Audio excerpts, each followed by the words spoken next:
Hi, everyone. Thanks for joining us today. My name is Dr. Brooke Messer, and I'm joined by my colleagues, Drs. Mitch Eibach and Travis Witt, and we're from Vance Thompson Vision. And we're here to talk to you with our Advanced Patient Care, an exclusive podcast series by Vance Thompson Vision. Our purpose is to keep you at the forefront of optometry field through dynamic insights, practical clinic tips, and engaging expert discussions. Join us on a journey of continuous learning and professional growth as we delve into the latest advancements in eye care.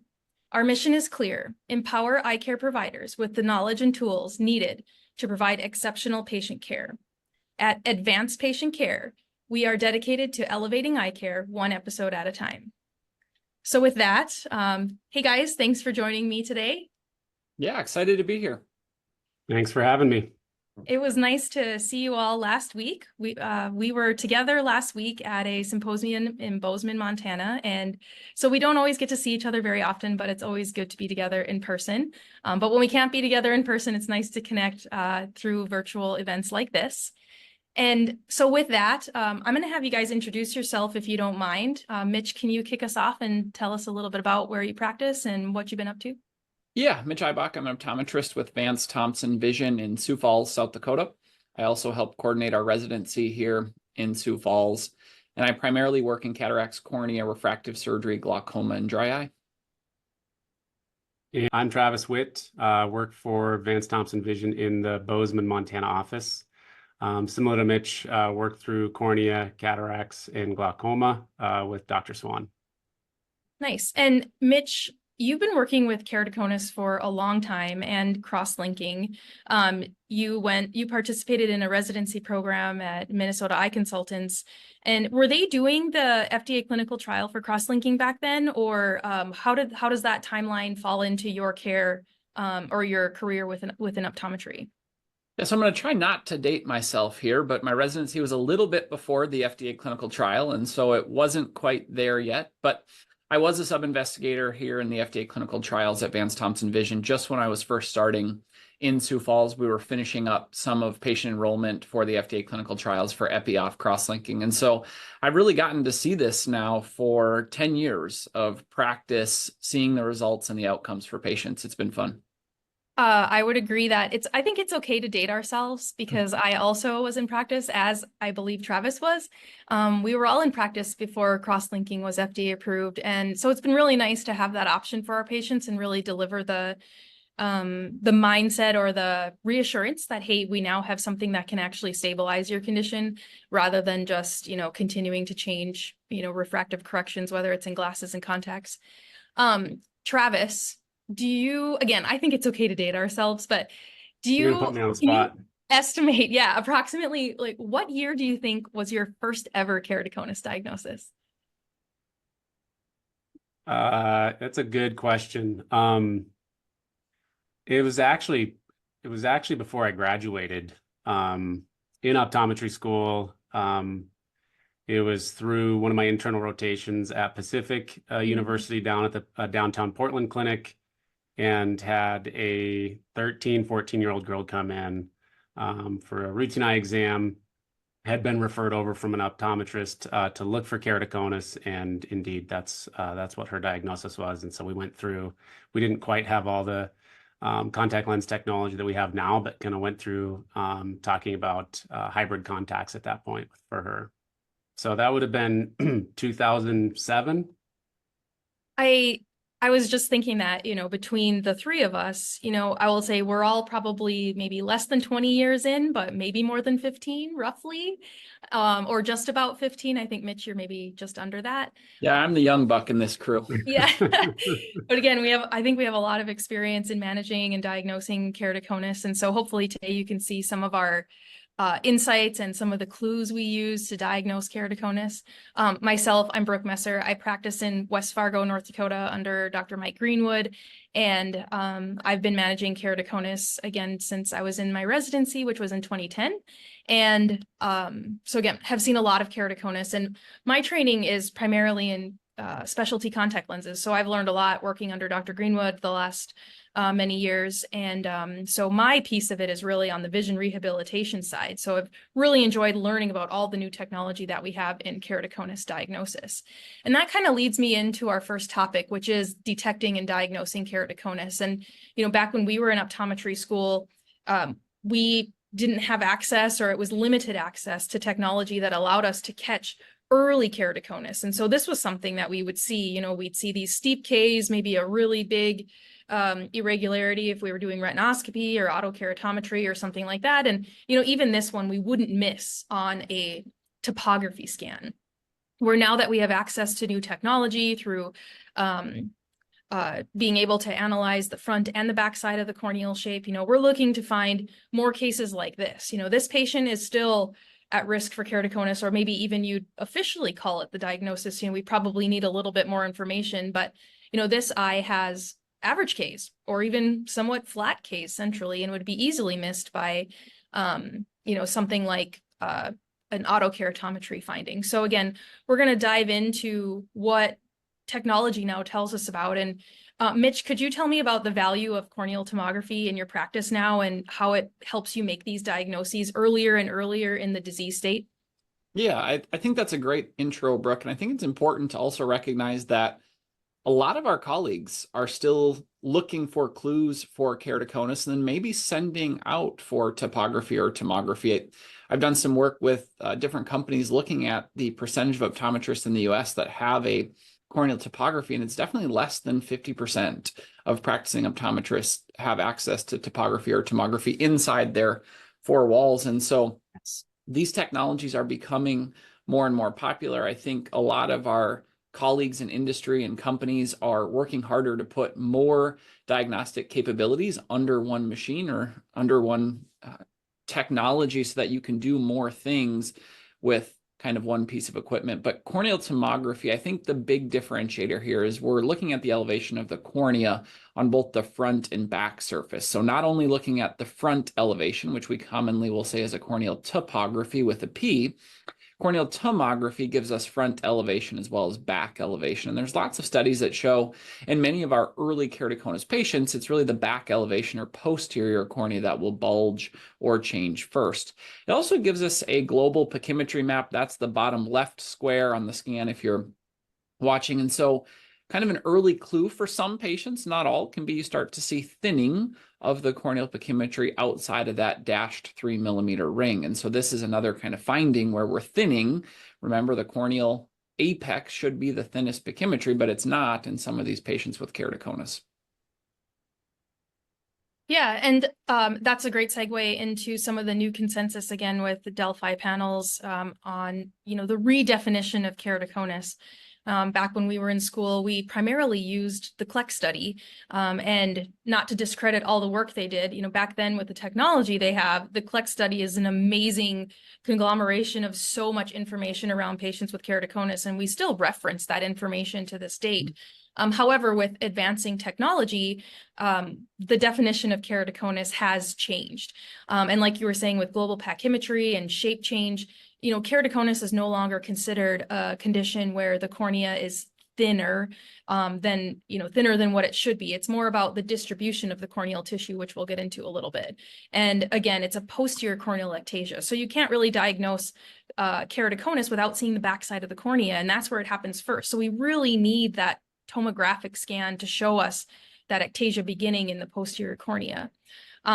It's a non-inflammatory condition, meaning that the corneal thinning doesn't happen from, call it like an autoimmune change or like a rheumatoid melt or something like that. So the thinning from keratoconus is considered non-inflammatory. And they say that true unilateral thinning does not exist because it's a collagen disorder. And so you can't have two different collagens between the two eyes. Both eyes have the same collagen. And so they consider keratoconus to be truly a bilateral condition. Travis, if you look at this scan here, would you call this keratoconus? Yeah, absolutely. And I think there's enough irregularity from superior to inferior where, yes. But let's look at the Ks now. Tell me about, these numbers. And when you look at K readings on somebody with keratoconus or, analyzing a pentacam scan, do you look at the Ks? I do, but it's kind of an afterthought for me. I look primarily at the scan along with the elevation, posterior and anterior elevations. I think the deceiving, component here is if you didn't have the scan, if you were just looking at, an autorefractor or an autokeratometer where you'd get primarily just those central 3 millimeters of information, where you're going to see that this looks flat, right? This patient's going to read somewhere in that 40 to 41, where they're definitely not steep as far as what you would see in those scans. Autokeratometry, same thing. You'd have to look outside of that zone and look more into the periphery to see that there is some steeping, that there is irregularity here. And I Do you think guys, do you think a patient like this would have vision complaints? I'll go first. I think there's definitely a potential this patient may not have any visual complaints or may notice something very mild from a change standpoint. Maybe they don't correct to as sharp of a 20/20. There's such a wide variety of vision that patients come in with when we see penticams and we see the topographies and the tomographies, where a patient's vision doesn't always match what we see in the scan, which is why I think it's very difficult, very challenging to diagnose patients with keratoconus. I think we are very blessed. I've worked, basically within the refractive world my entire career, and have always had access to corneal topography and corneal tomography. So very blessed to be able to have access to this and catch and early diagnose patients that otherwise would not have been seen.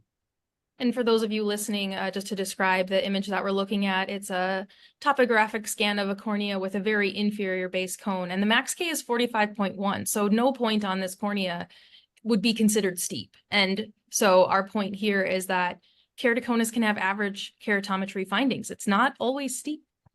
And that's true of a study that was done by Stephen Greenstein and his crew and out on the East Coast. And they did a study on the correlation of refraction and findings of keratoconus when you look at SIM-Ks alone. So those are the numbers that you get from the central cornea, and that the diagnosis of keratoconus related to SIM-Ks only. They only correlate with an accurate diagnosis of keratoconus when you get into the advanced keratoconus. So again, you can't really rely on SIM-Ks alone when we're trying to detect keratoconus at an early stage. Next, I'm going to have Mitch talk to us about this corneal thickness map, which we call global pachymetry, so we can see the corneal thickness across the entire cornea. And there's definitely a thinning spot, but this patient's pachymetry on the map is 590 with a min K of 583. And we also have access to look at the entire tomographic scan, which is obvious keratoconus. And so, Mitch, can you tell us about, how often do you see corneal scans that are definitely keratoconus, but their pack is not that thin? Yeah, I think, you talked about the Delphi panel, and it doesn't have a definition of thinning anymore. And this is really impressive slide building, by the way. And so if you look at the top here, this is basically a tomography using 4 different scans here, and we've just blown up, or Brooke blew up, the pachymetry area. And so if you look at the other ones, you definitely say this is keratoconus, right? We have inferior steepening, we have bulging or protruding to the posterior float, but we have a pretty normal pachymetry. One thing I always say about pachymetry in regards to the cornea, whether it's something where the cornea is thickening, maybe like a corneal edema situation or a Fuchs dystrophy patient, or it's thinning, corneal melt, keratoconus, in a lot of our patients, we don't know where we started. And so if it's the first time that you're seeing this patient, maybe it is thinning, but it started at 610.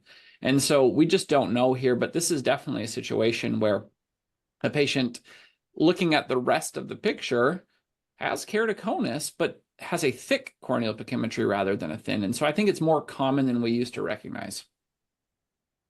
Yeah, and again, it gets back to that abnormal distribution of corneal thickness from the thinnest point of the cornea to the thickest point of cornea. It happens very quickly rather than just the gradual change that a normal cornea has.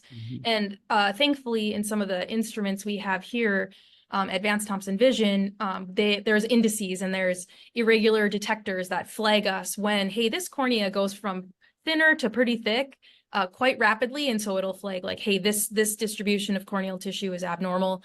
So we have extra tools to help us find that. Next, we're going to talk a little bit about this patient here. So in front of us, we have a again, a 4-map scan from the pentacam. So we can see the axial map, we can see the front and the back shape of the cornea. Those are our elevation maps, and corneal pachymetry. And to be honest, it's a pretty unexciting map. Travis, what do you think?